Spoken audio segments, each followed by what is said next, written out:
Christian, this is the introduction to the 411, or at least the expanded version of that. So what I need you to do, there's a couple of moving parts, but I think you can handle it. It's pretty simple. So what I'm going to do is I have two sheets of paper. This sheet is going to represent the whiteboard. Okay, so just bear with me. This will make sense. So you're going to go out to the whiteboard and you're going to introduce the 411. And the first thing I want you to do is I just want you to put a line on the board like this. And these two lines are going to represent what you're going to do here in just a second. Is you're going to ask everyone to get a sheet of paper and you're going to ask them to fold it just like this. All right. This is on the board. Let's just leave that up there. And you're going to, hey, okay, everyone get a 8 by 11 sheet of paper and fold it like this, almost like a Hallmark card or they say hamburger style. And so, anyway, this sheet of paper is the front of this, if that makes any sense. And so it will in just a second. So the first thing you're going to do is on the board is you're going to write a line right across the top, just like that. And that's going to look like right here on this sheet of paper. And you got to do this because I don't know, you have to do it, but it works best. Um, to do it this way. Okay, here we go. So the first thing you're going to do on the board is you're going to write first lesson of discipleship at the top here. Okay, just like that. First lesson of discipleship.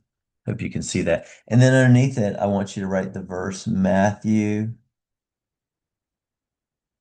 chapter 28, verses 18 through 20, just like that. And so as you're writing this, they're writing that on their sheet of paper. All right. So we're going to come back to that in just a second. So you're going to have them read it and they're going to read that with their buddy because they're buddied up at this point, and that should take all of about 25 seconds, if that.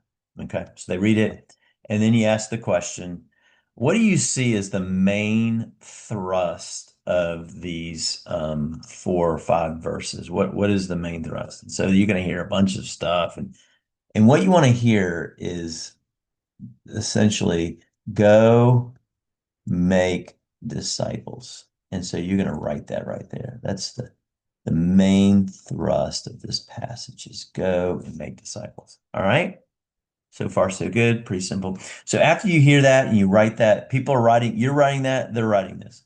And then right above that, I want you to put 98%, just circle it, just like that. All right. And so the reason we put 98% there is because 98% of Christians in the North American context, according to Pew, Barna, Lifeway, it's somewhere north of 95%. I go 98%.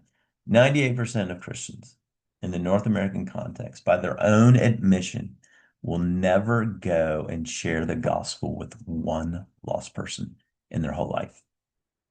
And they will never make one disciple of another person. So 98% of Christians in North American context will never go share the gospel or make a disciple of somebody. So at this point, you stop and you say, all right, with your buddy, take it from the top. This is the first lesson of discipleship, Matthew 18 through 20. In there, the crux of that, or the gist of the main takeaway is go make disciples. And that in the North American context, we have a 98% failure rate at sharing the gospel and making disciples. Go back and forth and share that with your buddy. Go back. Don't analyze it. Don't try to evaluate that. Just do exactly what I just did, and give them time to do that. That should take about 45 seconds, give or take, just as the chatter starts to break down. All right, then you come back and you go, all right, the $1 million question or questions is, why do we have such a high failure rate at Christ's final command? And what at this point I want you to do on this, which is going to be replicating this, I want you to write the words, it's because people are unwilling. I should write unwilling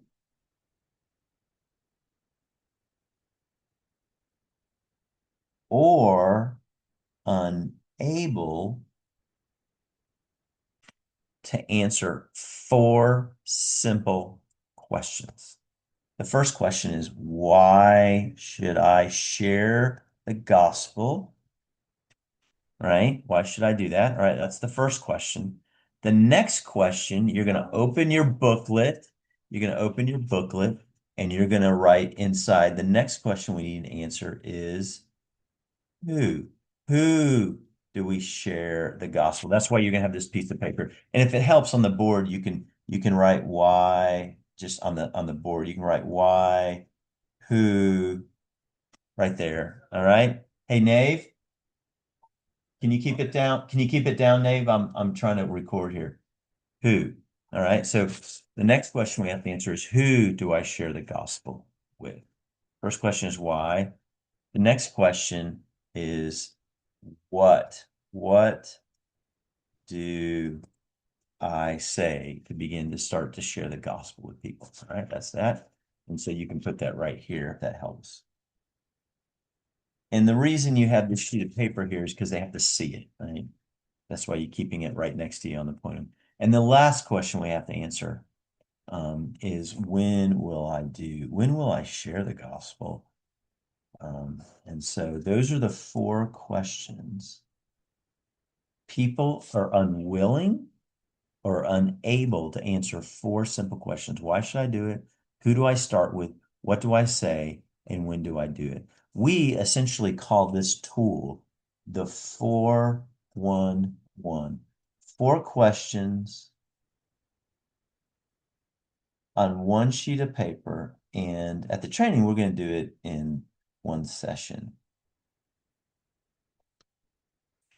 Okay. So now with your buddy, what I want you to do is the reason we have such a high failure rate in the church is we're unwilling or unable to answer four simple questions. Why should I share the gospel and make disciples?